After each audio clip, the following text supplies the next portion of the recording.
Ladies and gentlemen, thank you so much for coming this morning. Really appreciate it. I am honored and privileged to introduce you this morning to Anne Beiler, the founder of the incredibly successful international franchise company, Auntie on Pretzels.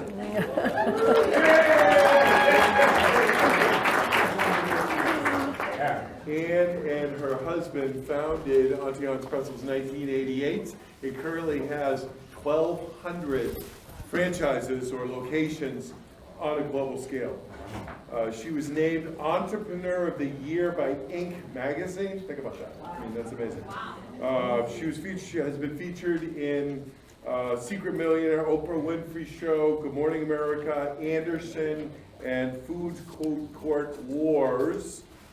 Her story is highlighted in numerous publications, including Fortune Magazine, Inc. Magazine, Guidepost, and Nation's Restaurant News.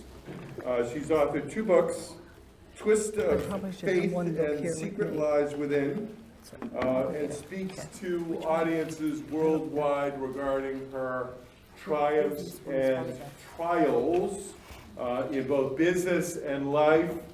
Anne Beiler, we are thrilled to have you with us today. Good morning.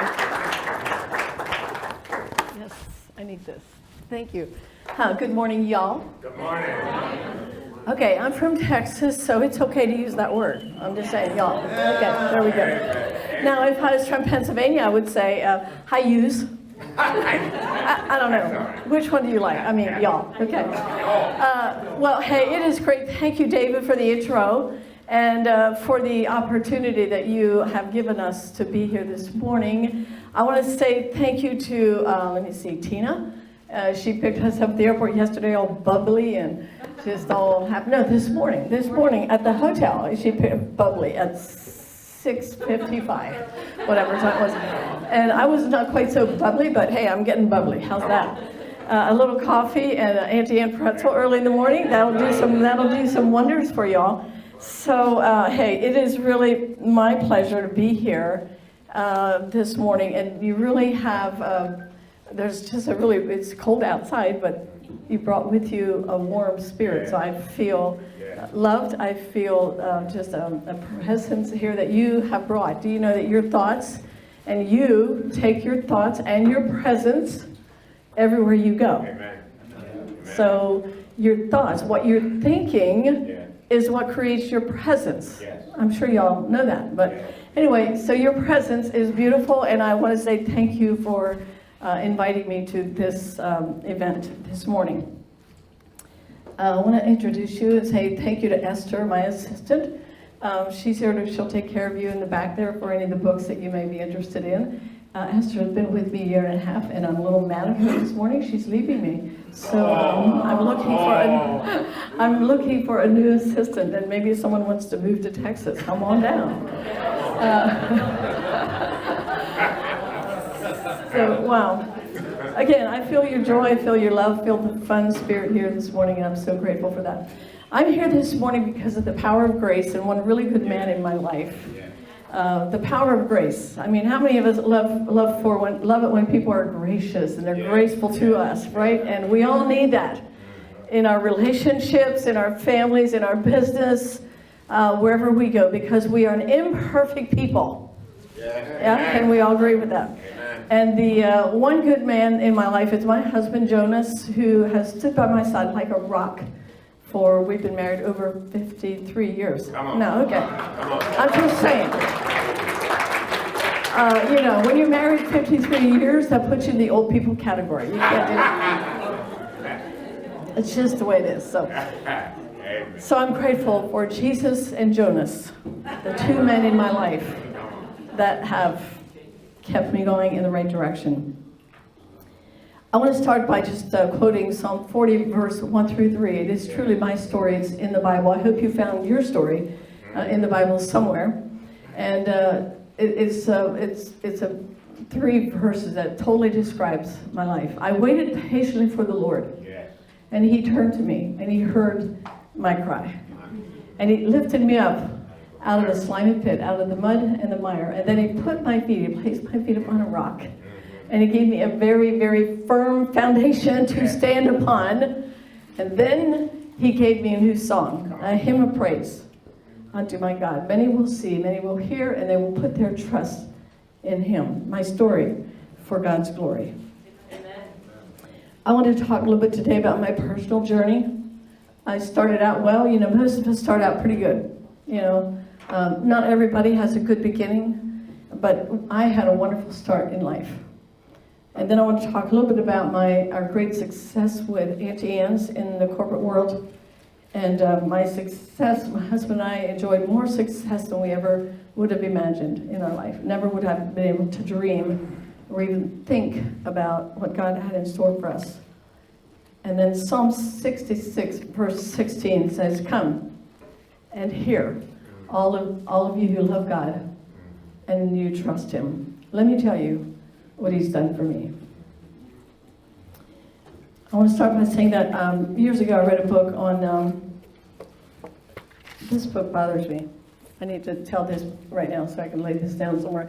If y'all want to know a little more about my story, obviously in 45 minutes I have a lifetime to talk about, so I try to bring it down and give you the highlights of my story. But if you want to know more and details, if you're interested in more, you can find, this is the Overcome and Lead book that I used.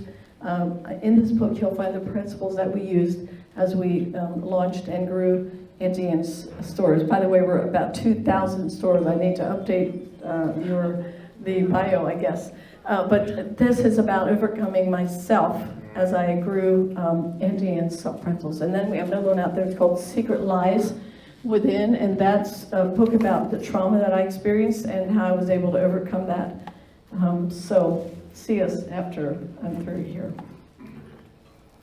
There's a book by Beiler of Auntie. He's a medical doctor. He calls it The Spirit of Happiness. And he says, identifying your purpose in life is the toughest task that you will ever face. But once you define your purpose, the meaning of your life will become clearer, and all other tasks, no matter how difficult they may seem, will become easier.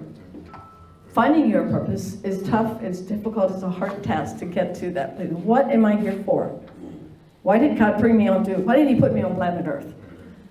Once you discover that, then all the other tasks that you will perform while you're living here will become easier. It's truly been my experience.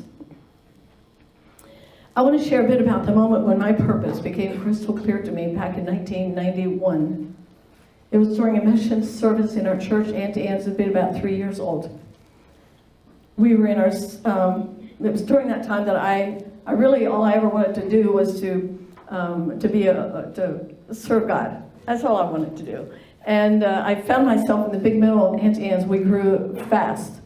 And it was during this service that I just was asking God, what do you want me to be? I don't know. I mean, I'm confused. I really want to do ministry, but I'm in church. I mean, I'm in business. How does this work? What do you want me to be? And I remember it's during that time that I just really felt God really impressed my heart. I have created Auntie Anne's as a vehicle to give. And I can tell you right now, that did not come out of my own head, because I would never have thought about that. From that day on, I knew what our purpose was.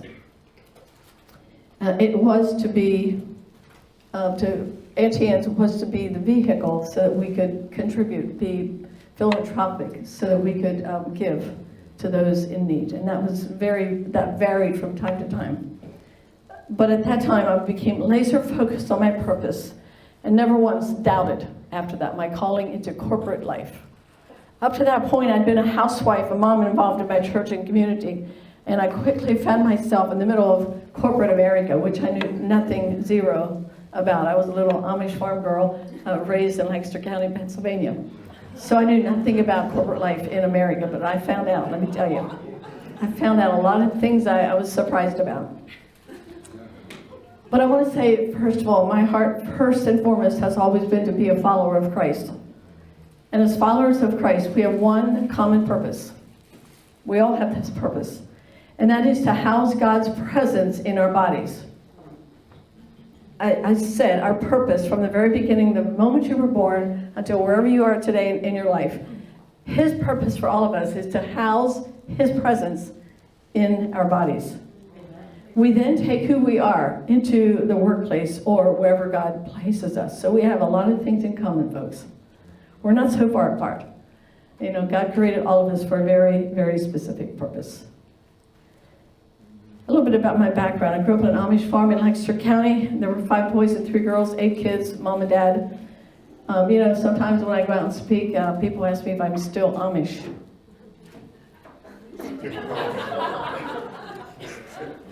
Do I look Amish? There's your answer. That's a whole other story. How do you go from being Amish Mennonite to what the Amish call English, like I am right now? It's a long story. You know, my parents, they taught me all about the things that were most important in life. Family, faith, community, to love God, to honor Him. They're very simple. You know, the life that we lived on the farm was not complicated at all. My dad lived in the task-oriented era when it was all about doing a task and doing it well. Hard work was the order of every single day, except Sunday, of course. On the farm, there was always a task, and it was never finished.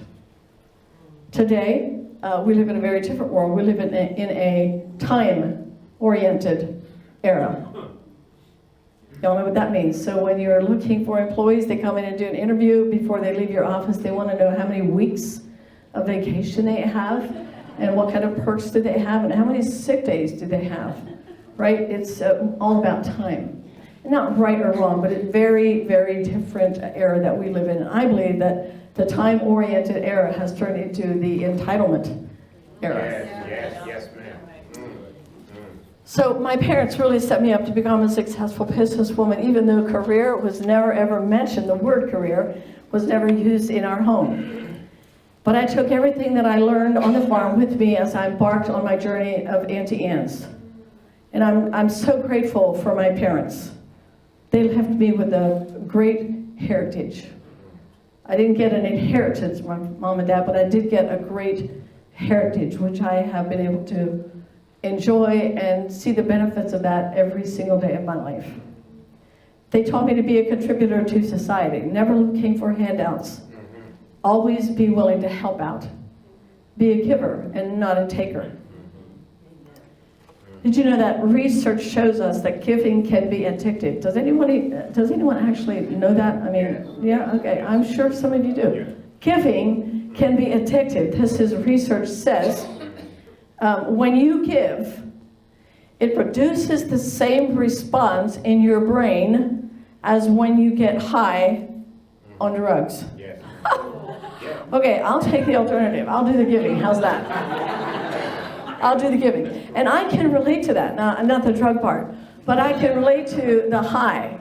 Because when you live to give, it changes your life. It gives you joy, and it gives you a reason to live. And you always add to someone else's life. So be givers. Always look for someone who needs something that you have. On the farm, we persevered every single day. And my simple definition for persevering is simply doing what others do not feel like doing. Perseverance is all about doing what you don't feel like doing.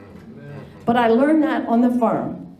And you know what I learned is that successful entrepreneurs are people who do what others don't feel like doing. You just keep going. You keep pushing through when you don't feel like it. It's a great way to live life. Hard at times, but you'll get somewhere and you will accomplish something if you learn how to persevere. My family life was an ordinary life, and I'm grateful that God uses ordinary people to do extraordinary things. I can promise you right now, I am totally an ordinary person, and by the time you hear my story, you'll agree with me for sure. The Auntie Anne story is a true success story, but it's also a modern day business miracle.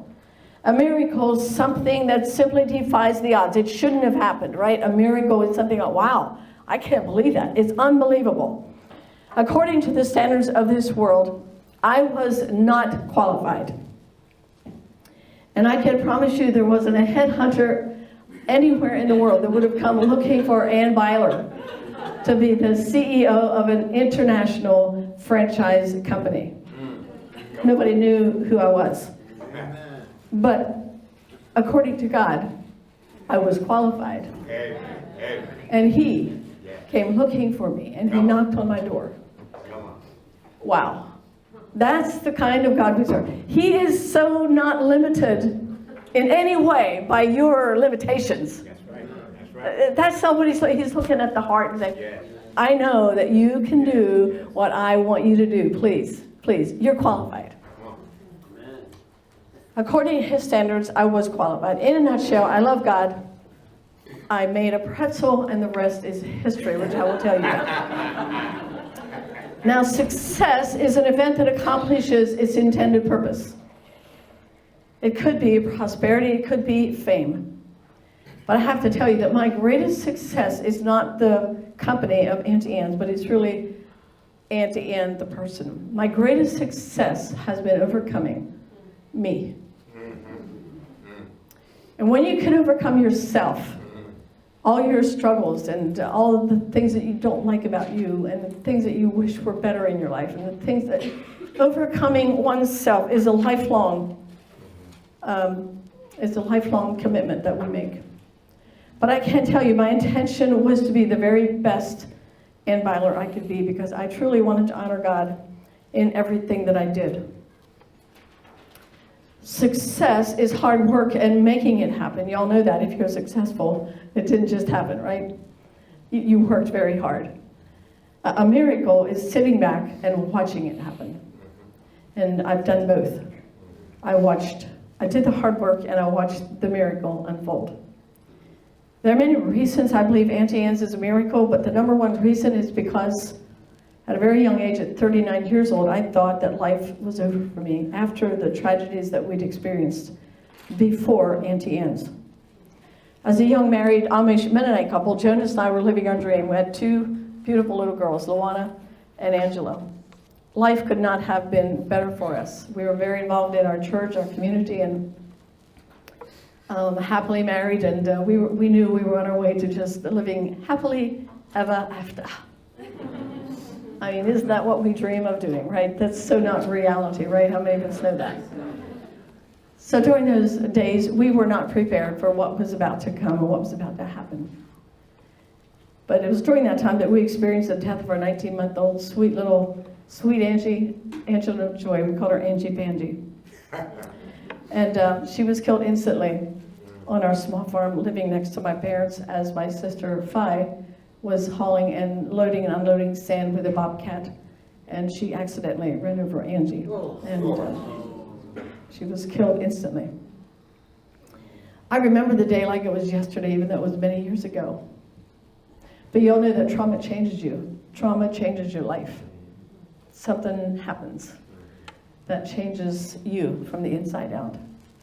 As Angie made her ascent into heaven that day, I began a very slow and gradual descent into a world of spiritual confusion and emotional pain.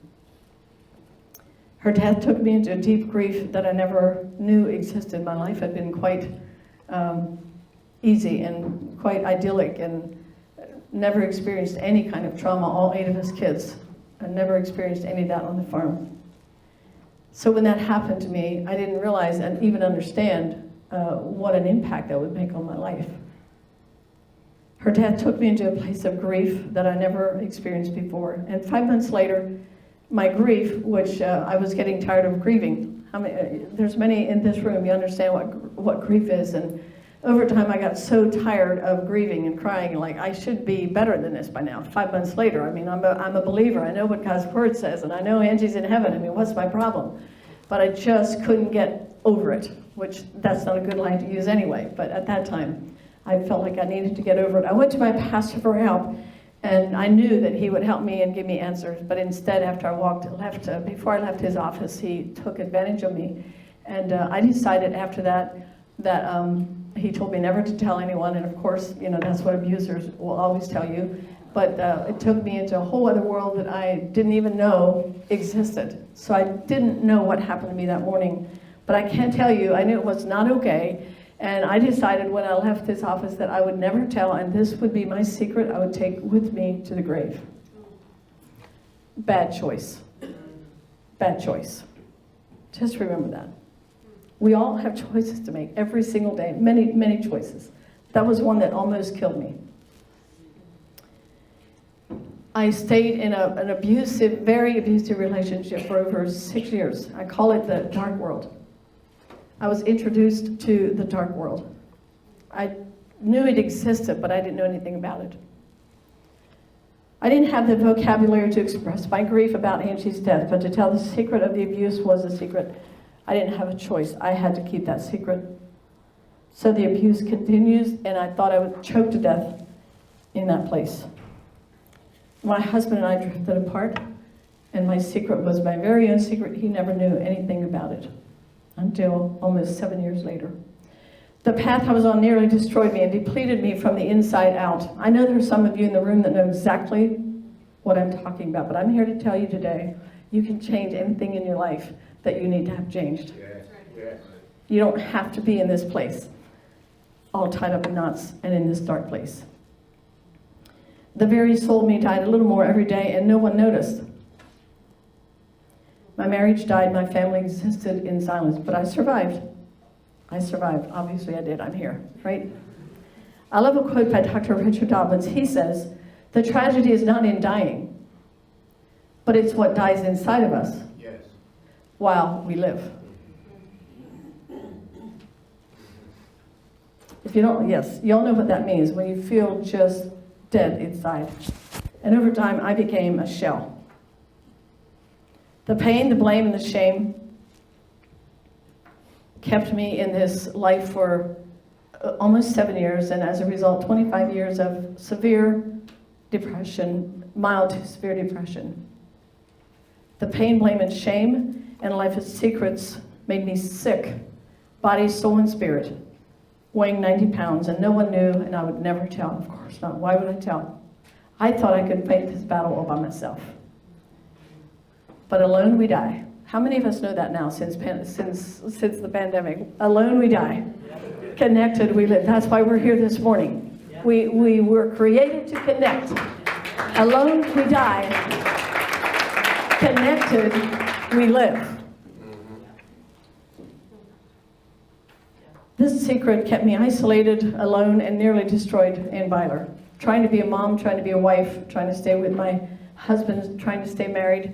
Living a family life is what I wanted to do, and I did, but totally isolated. So, I'm going on to the good stuff now. Okay, now we're going to lighten up a little bit. Lighten up, not with a bud, but just lighten up. Because I have a great story to tell. And the reason I told you that's part of my story is because if you don't know that, then you don't understand the miracle of Auntie Anne's, and you don't know what God did in my life. It's important for me that you know. So how did I overcome all of this, the dark world? Believing at that time I was unlovable, unforgivable, and I was unchangeable. All three of those are big fat lies. I was unlovable, unchangeable, and unforgivable. Believing life was over for me. It all changed when I discovered, or actually I want to say when I got brave enough and sick enough to tell my husband my secret. Yeah, I said my husband. The last person in the world I wanted to tell. I call it a new view of confession, which is found in James 5:16. Confess your faults one to another. Now we know it's okay to talk to God, and we do that all the time. But there's more to living a life of overcoming life than to talk to God. That's part of it. It's not all of it.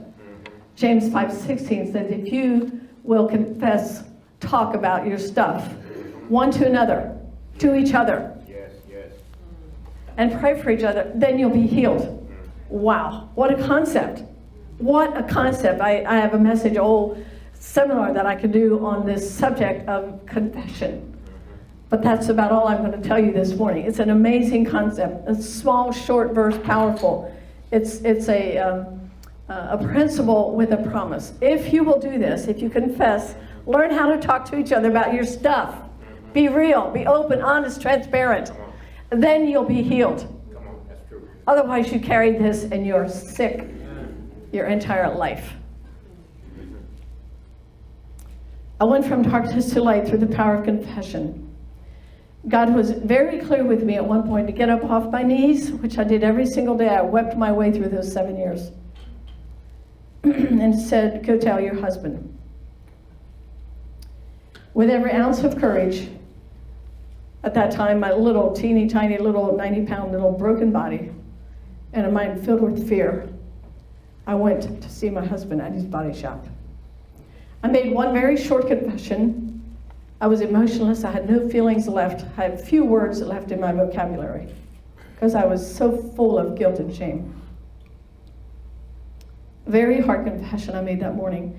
I said what I needed to say, maybe 2 short lines. I saw the look in his face and I walked away because I knew Jonas Beiler would divorce me. There was not a doubt.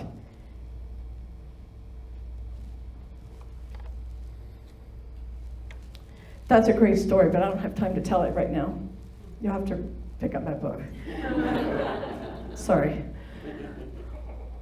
It's the best part of my story.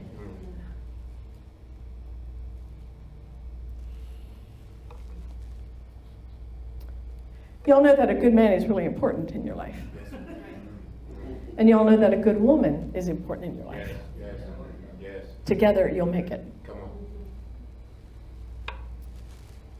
That was the beginning of coming out of the dark world. And truth will always take you into the light. Always. Yes. It may be hard, but truth will always take you into the light. That one single confession, I didn't know that day, had no idea. All I thought about was how hard it is to tell Jonas. It was terrible. But that one single confession put me on a path of redemption, which started at that very moment. That completely changed the trajectory of my life, the life of my family, and thousands of people around the world. Without that one single hard confession to my husband that day, there would be no Auntie Anne's. I wouldn't be alive today. So what I can tell you is that out of our pain, our purpose was born, truly. Our pain then took us to a counselor who helped us. It was the kickstart to our marriage that we were surviving, but existing silently. It kickstarted our marriage. Jonas became intrigued with the concept of counseling and began studying psychology. In time, he became a counselor and gave his services to anyone who needed them. A free service for over 15 years. And we knew at that point this was part of our purpose, but we needed to make some money. How many of y'all know that if you do something free for a week or two, or a month or two, or a year or two, it doesn't put any money in the bank, right? It doesn't pay the bills. So then I went to work to make the dough. Okay, you're awake. That's good. I went to work to make the dough to pay our bills. That's good. That's good. God's plan. I had no clue that I would recover from my devastation and experience one of the most life-changing events of my entire life, Auntie Anne's. I knew nothing about business, franchising, or the corporate life. But I got a promise from God very early in my career, Psalm 32, verse 8, and he promised me, you can take God at his word. Yes. You cannot take people's word, most times, a lot of times, you know what I mean? But you can always take God at his word. Psalm 32, verse 8, he told me, I'll instruct you. Don't you worry about this. I will instruct you. I'll teach you in the way that you should go. And I'll counsel you whenever you need it. Through Auntie Anne's, I found my purpose. Purpose is an object toward which one strives to accomplish a result that you desire. What do you want? What is your purpose? What do you want to accomplish? That's your purpose. It takes great determination. Our purpose was twofold, which it led us to a higher calling. Number one was to be profitable so that we could be charitable. Our line was, you give to get, to give again. You don't wait till you have a lot to give. You just give to get, to give again. I love a quote by Peter Greer. He says that earned success and giving to others, this is really important. Earned success and giving to others equals lasting happiness. Number 2, our purpose was to be light in the world of business. As I launched Auntie Anne's, I was conflicted at times about how much of my faith do I share in the workplace. I mean, how do I do this? Nobody taught me how, and that was really not talked a lot about in the early to mid to late 90s. So I was conflicted about how do I do this in the marketplace? How do I take God with me wherever I go? I loved my people dearly. All of my people, employees, franchisees, vendors, all the people that God brought into Auntie Anne's was crazy amazing. But I was so overcome with what God had done for me. I just wanted to love people.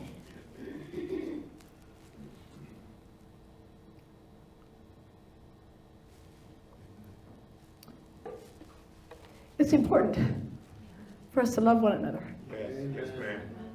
It's important to love all people. It's really important. Yes. I mean, how many of us see the opposite of love? Acted out every single day. But you are the vessel. You can carry love wherever you go. But you have to love yourself. Love your neighbor as yourself. You cannot love other people if you hate who you are. I soon discovered Auntie Anne's was all about the people and meeting their needs in many ways, and I felt like a pastor. And that was the last thing I wanted to be. I did not want to be a pastor. I've been abused by a pastor. I did not want to be a pastor, but I felt like a pastor. One day as I was going from one cubicle to another, always every Monday I would make my Monday morning rounds to see all of our employees and talk to them, get to know them. And as I was getting back to my office, I just said in kind of, I was exasperated, like, what do you want me to do? I mean, do you want me to be a pastor or a businesswoman? That's just, I just like threw up my hands like, what do you want me to do? And this is what I heard. I want you to be salt and light. Yes. Come on. Wow. Come on. Where did that come from? Matthew 5. Wow. Absolutely, Matthew 5. Thank you. But it was one of those moments that stopped me dead in my tracks because I was busy and I wasn't sure. I pondered and I asked, how do I do that? How do I be salt and light? I'm a church girl. I heard all about salt and light. I get it. I get the concept, but how do I be that? And the reply was, I'll teach you. How can I be? How do I do that? How can I be salt and light? I was a diehard doer and good at anything I set my mind to doing. It challenged me to the very core. Salt doesn't say a word. It simply makes things tasty. Light doesn't speak. It makes things visible. So I soon discovered that salt and light is being. How do I simply be? It felt impossible to do. I discovered that being is about my character, the internal life that no one sees. I love a quote by Dave Robinson. He says, character is the quality that tells our friends, our family, and the world who we really are on the inside. Our actions eventually reveal the attitude and motivation of our heart. Pressure and adversity push what's inside of us to the surface. It's going to come out. Who we are on the inside will come out. It reflects what is at the very core of our heart, the internal life. So I learned over time to be and to love the people in our company. I knew if I did that well, that would enhance my leadership. It was all about people and leadership. It wasn't so much about the pretzel after all. The pretzel truly was only the vehicle to serve the people, and of course to make every customer happy. Are you happy? Yes, ma'am. Okay, good. That's good. I just needed to know. So that was a huge shift in my way of thinking, and I began to focus on my role as a leader. Leadership is about influence, responsibility, and serving others. It's important to know what your role is. I had a very limited education and zero business experience, but my purpose was never in doubt. I read an article by Olin Hendricks, and I have the article with me, but I don't have time to read it, obviously. But if you're interested in knowing what Olin Hendricks has to say about there is a difference between management and leadership. You can find it on Google and you'll find it. That article made it very clear to me what my role was. I thought I was a manager, but I was actually discovered that I was a leader. And that changed everything for me. When I knew who I was, when I knew what my role was, it changed the way I led the company. There were 3 things that I did not have during that time. When we started Indians, I did not have a formal education, I had no capital, and I had no business plan. So there you go, people, that's the miracle. I just need you to get that point right there. Number 1, I had no formal education because the Amish culture goes through the 8th grade and then you help your mom and dad on the farm. I'm very proud of that. I'm not ashamed of that. I don't think, oh my gosh, I wish I would have, No, I don't, because this is my story. I'm not a high school dropout. Okay, somebody said this morning, I saw you were a high school that day. I'm not sure who it was. I said, no, I'm not a high school dropout. Please, don't label me. I just didn't have the opportunity to go to high school. But I did receive my high school diploma at the age of 50, so you're never too old. Same. But the most fascinating part of my educational history is that I received my first doctorate degree 1 week before I received my high school diploma. How young is that? So God just kind of winked out and he said, no worries, I got you covered. Number 2, we had no capital because when we moved back from Texas, living there a short stint back in 1977, we came back with $25. Our house had been repossessed. We were unemployed. We had no house to park ourselves or live in when we got there. We had family, so we knew there'd be someone who would take us in. Unemployed, no home. We lived in, actually, my brother gave us a trailer to live in rent-free, but we had to renovate it if we wanted to live there. So that was back in 1987, before Auntie Anne started. Number 3, we had no business plan. We had none because we didn't know you needed one, people. Okay, I didn't go to college or high school, so I really didn't know. But what I knew, I needed to make some money so that my husband could do what he wanted to do. The 3 things I didn't have became a non-issue, which is what I want to close with. The 3 things that we had was purpose, we had a product, and we had people. Very important in every business. Product. Purpose, product, and people. I had a purpose that was bigger than myself. I had a product that is better than the best. I hope you all agree. I would like to hear a whoop whoop on that one. And then I had people that were loyal to the purpose. Oh, by the way, I forgot to ask this question. How many of you in this room have never had an Auntie Anne pretzel before this morning? How many of you never had it before this morning? Huh? Okay, not too bad. So I'm wondering, okay, so we're in 48 states, we're in 26 countries. I'm wondering, where do you live?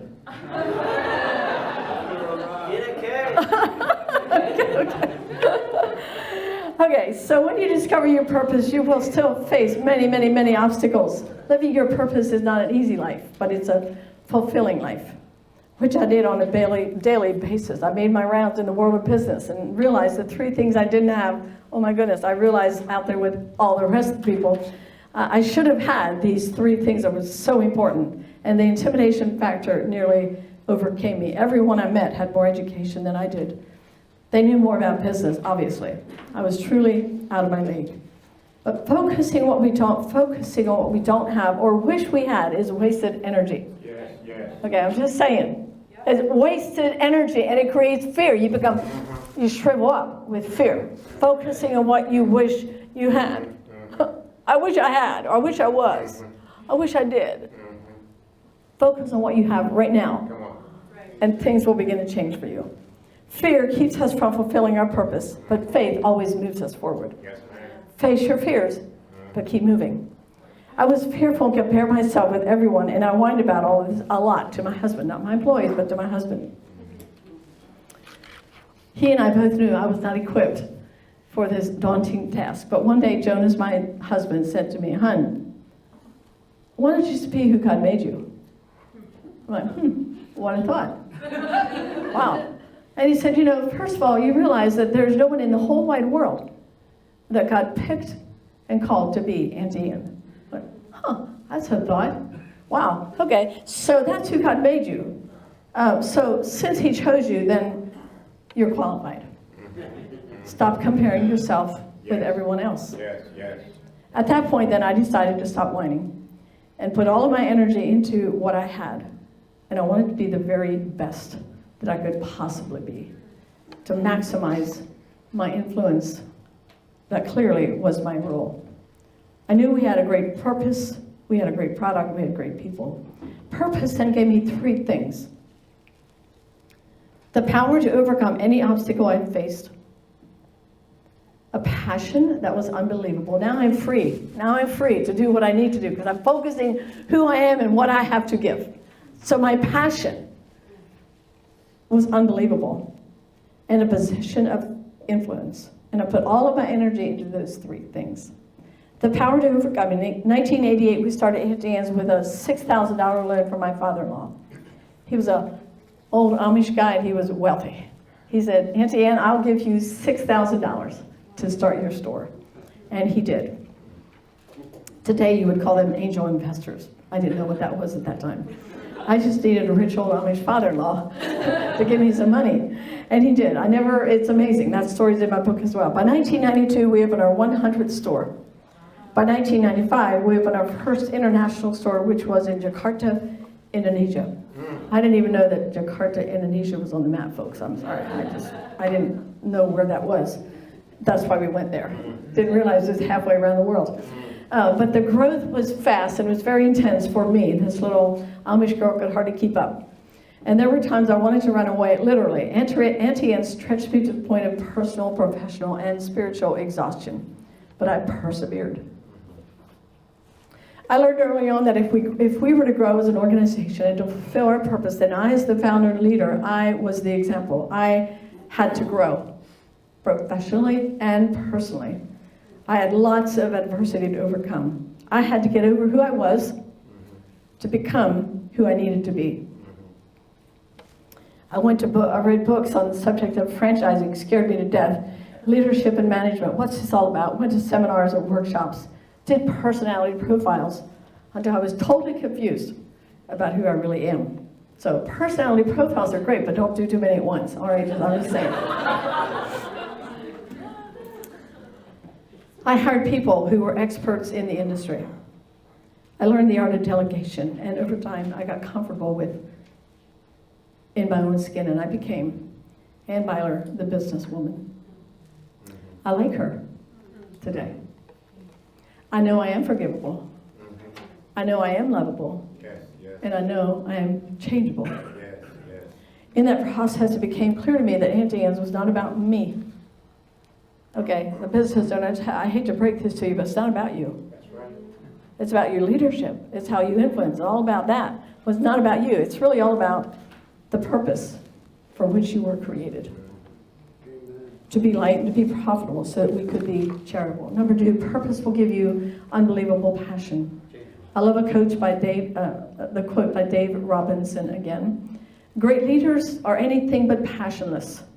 Yeah. If you're going to lead your team to accomplish anything of significance, then your passion for what you do can never be in doubt. You're better off not showing up for work than arriving for duty with your passion on empty. Amen. Okay, so how do you walk into office doors? Is it like this? Never notice anyone in your office. You don't say good morning to anyone. You never see anybody. You never see them. You're just going to work every day like this. Doing your job. do you walk into your office like, hey, good morning, guys. How y'all doing this morning? Come on. Hey, it doesn't take a lot to be passionate. It doesn't take a lot. Yeah. All you need to do is smile and say hello and glad to be here. Like you. Just, talk to your people. You don't have to have a conversation and, go into this long, about what, just recognize people. Notice them. Say hello. Thanks for coming to work today. That's passion for your people. I love a book that I read by Abraham Lincoln on leadership. He was dubbed with an MBWA. Wow, sounds impressive. Managed by walking around. He got to know his people. He cared about them. And you'll know that people are your greatest asset. And when you care about your people, they will be loyal to your purpose. Yeah. Number 3, purpose will give you an influential position. When I started Auntie Anne's, I was surprised at the way business was being done. Obviously, I didn't know anything about it. I didn't know that you can lie and you can cheat and you can, tell stories and you can not be a person of your word. You can kind of do whatever you want to do. You know what I'm saying? That's what I discovered in business. I'm like, what in the world? How can this work? Now I know that's not in every business, but the deeper I got into this, the more I'm like, whoa, that's not what I want to do.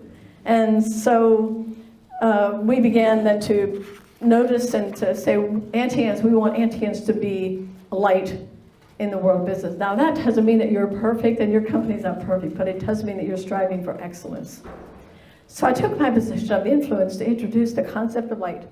And then my team took the word light and did an acrostic. L, lead by example. I, invest in others. G, give freely. H, honor God. And T, treat all business contacts with respect. I want to go back to give freely. It's just a note. Giving of your time and your money doesn't just happen. It has to be a part of your business plan. You have to be intentional about giving. So light became the grid we look through on a daily basis when making decisions. And as I mentioned, today Auntie Anne's is in almost 2,000 locations around the world. I could never have imagined Auntie Anne's would be a global company providing a better quality of life to thousands of people. I didn't do this, people. I didn't do this by myself. It happened because we had a purpose. We had a great product. And we had great people. It's my team that did the work. Recently, I took the word SALT and I did an acronym. S is share your story.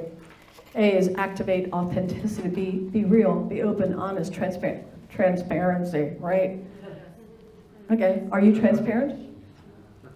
It's not about everybody else being transparent. It's about me. It's about me being transparent. Activate authenticity. L, lean into intuition. And D, trust courageously. And you can read more about all of that in my book. In closing, God took this little Amish girl around the world through the model of franchising with a simple product, Auntie Anne's pretzel. You really can't take the girl out of the Amish, but it's a bit more difficult to take the Amish out of the girl. She's still inside of me, very much alive. But her and I have enjoyed this trip around the world. By living your purpose, you'll discover that you can do more than you ever dreamed of or thought possible. But I can tell you, without purpose, I would never have been able to complete the task.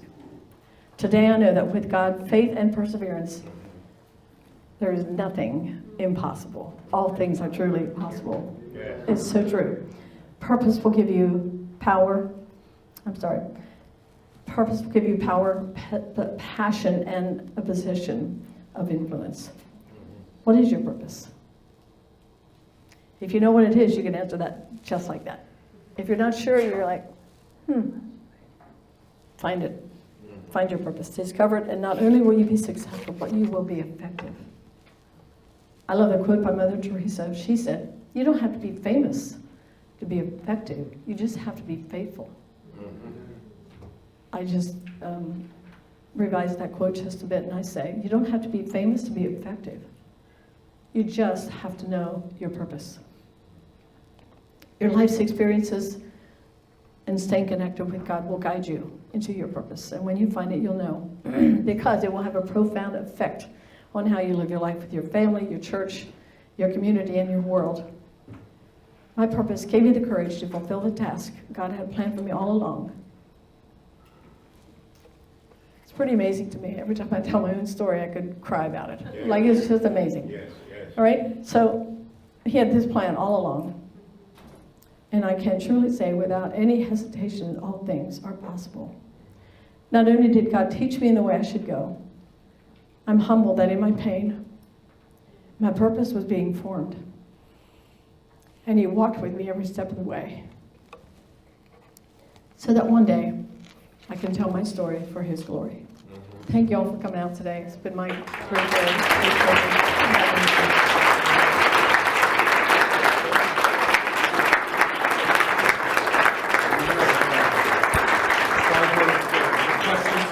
Sure. We have some good questions. Sure. We're going to take 5 minutes to ask Anne any questions you might have. Thank you, David. I forgot about that part. Yes, sir. Would you mind repeating the LIGHT acronym? L, lead by example. I, invest in others or employees. G, give. H, honor God. And T, treat all business contacts with respect. You're in the book, right? Yes, it is. Yes, it's also in the book, yes. Thank you. Okay, is there any other question? Yes, It's sir. not a question, but it's so encouraging to me because I'm putting together my story on we can take the man out of the ghetto, but we need to take the ghetto out of the Yes, man. sir. That's exactly right. Same, Yeah, same absolutely. concept. Yeah. Absolutely. We need a do-over. Yeah. We need Yeah. internal do-overs. Yes, ma'am. Good morning, everybody. Hi, my name is Priscilla.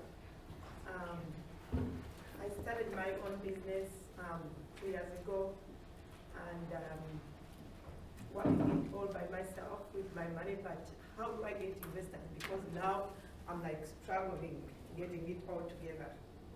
And what was the question again? I'm sorry, I didn't hear that. I What? said I started my business in home health care, Yes. and it is working out now. But as it's expanding, I don't have enough money like to keep it up going. How do I get investors into this? How do you get investors to help you Yes. keep your company going? Well, that is a question I think that every entrepreneur faces. How do we, you cannot do the business without money. So I'm not in your community. I don't know, what your contacts are, but begin talking to people about what your need is, number one. I mean, I don't know how you do business, but go to your bankers, go to people that that want to help you or that would be able to, contribute. If they believe in your cause, you have to let people know what you're doing. And number one for me, I was at that crossroad about 4 years into Auntie Anne's. I needed $1.5 million. I went to 3 banks and they said no. Why?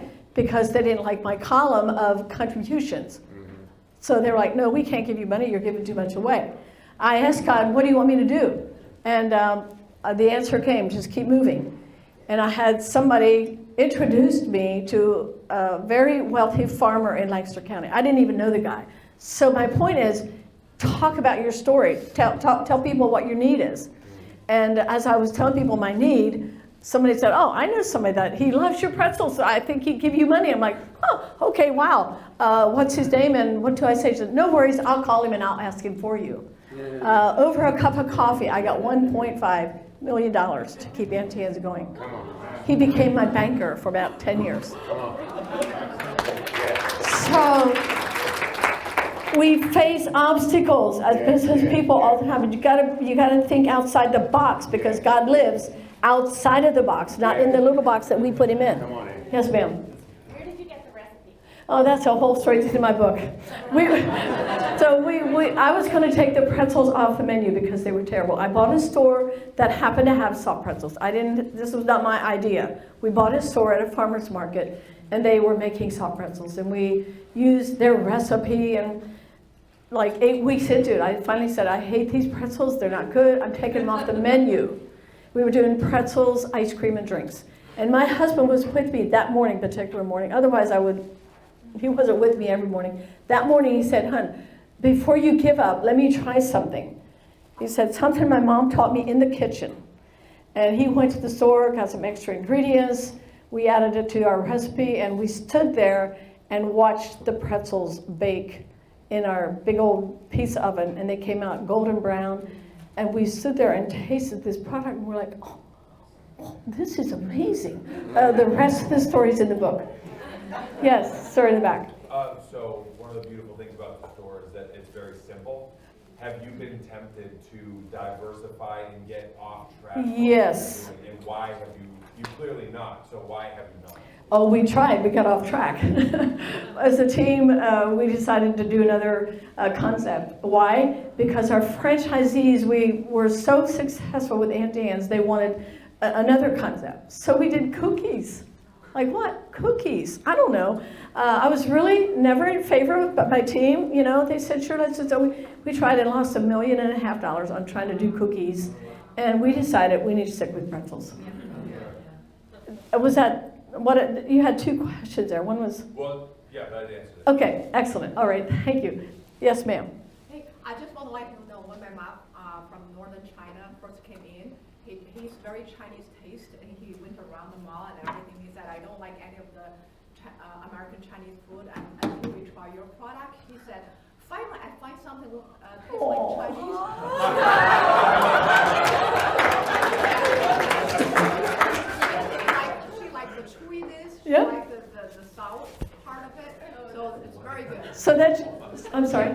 So go my ahead. question is Okay. that when you mentioned that you have a humble background and then you go and become an intellectual entrepreneur, what's your advice to continue to grow yourself? Oh, What type of obviously leadership skill, education? What else? I know continue to honor God and be spiritually advanced, but what else do you have to do? wow. So I think the most important part to the growth of your company is the growth of you. Yeah. The internal growing me. I had to do it simultaneously. I had to grow professionally and grow personally.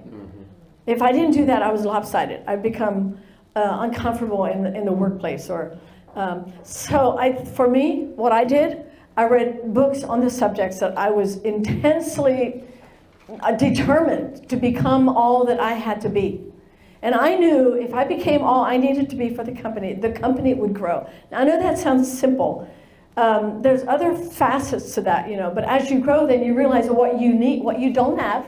There's some things, I don't have all the gifts and talents, but as I grew myself, I understood, I saw what other people had.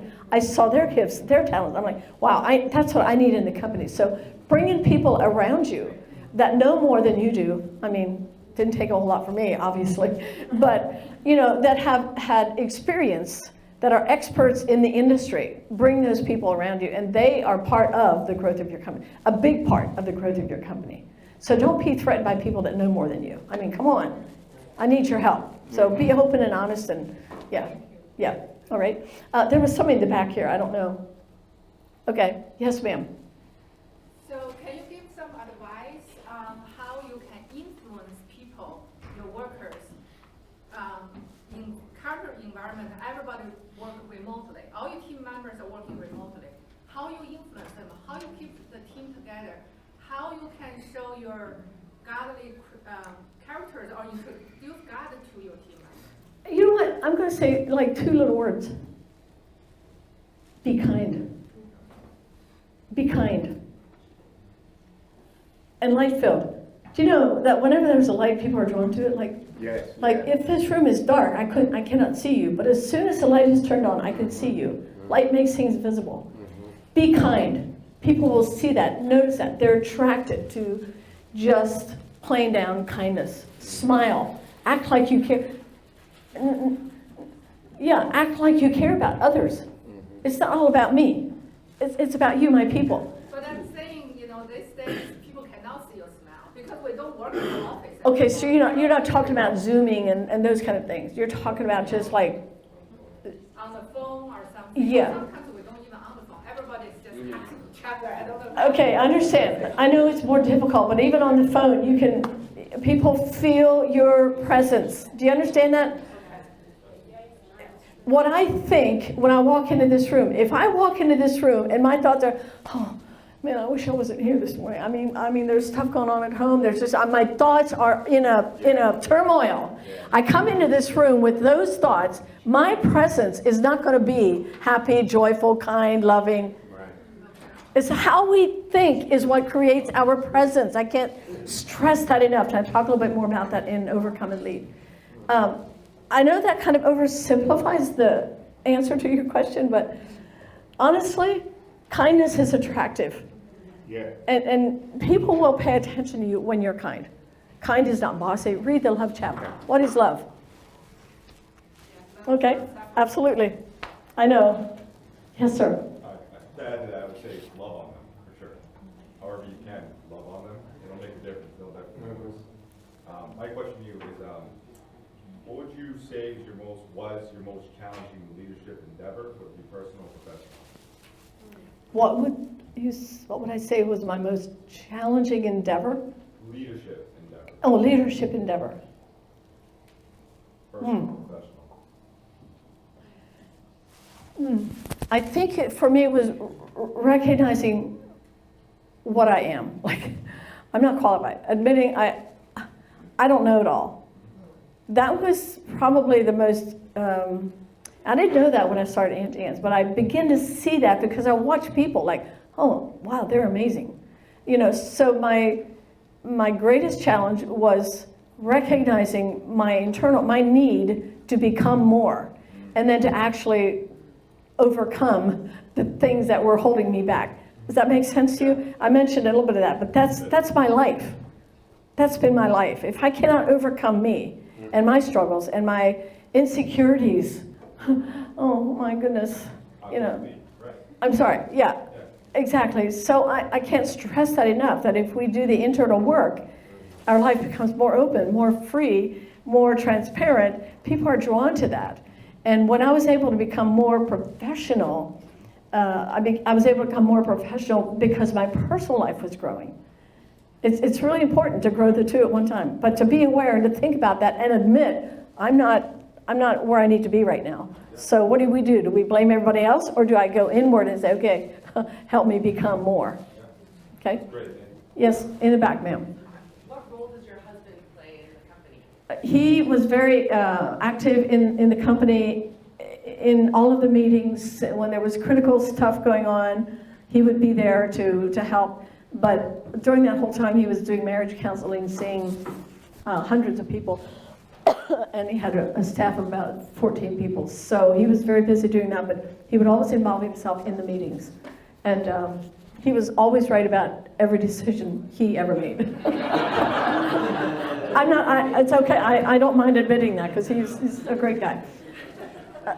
Yes, in the back. Yeah, I'm just curious in terms of your faith and how you communicated that to your employees. Okay, salt and light, remember? Okay, salt doesn't say a word, it makes things tasty. Light shines, makes things visible. And I knew from my own, applying that to my life, it meant to me, the biggest shift in my leadership was when I realized I don't have to say everything I think or know, or think I know, or I'm not the greatest, I don't have all the best ideas. So salt and light to me was I needed to be responsible. It's about responsibility. I mean, it's sobering. It was sobering to me to understand that I don't need to say anything. Now, obviously, as a leader, there's things you do, but my life, the way I walk, the way I, look at you, the way I interact with you, that's my responsibility, and I want to do that well. That's where salt and light totally transformed who I was, because I had to learn to be, so there's a line I use, my response to whatever happens to me is my responsibility. So salt and light is really being a responsible person. And part of the leadership is not blaming everybody else for what's going wrong in the company. I'm the leader. So being a leader, it's not so much about the perks, it's about the responsibility. I don't know if that answers your question. I did my best. There was one more, and I think... One more question. Okay, one more. This question, so do you bring up your faith verbally? Oh, bring up my faith.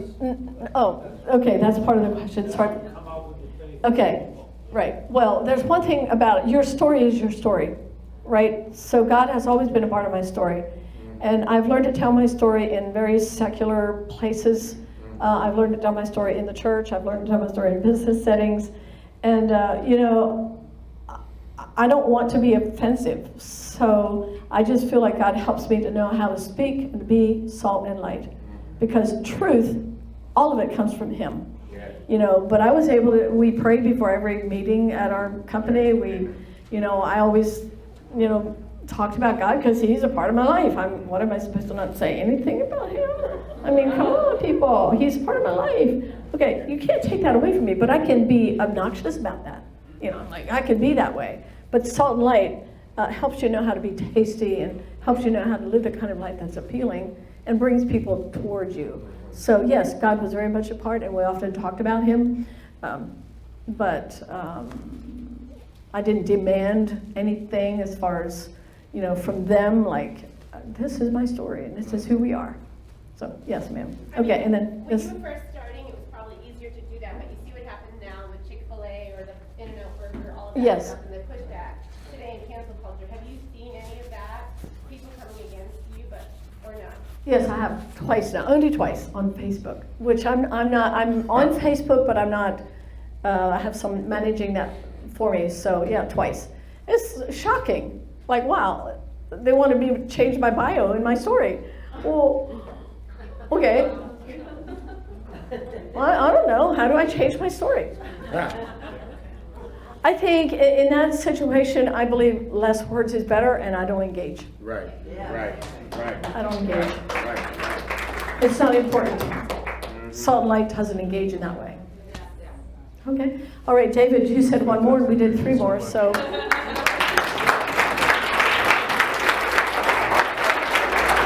I guess I felt like if y'all didn't walk out, I can keep talking. There you go. No. It was amazing. Thank you, so David. much. You exceeded expectations. Thank you, Doc. Thank you so much.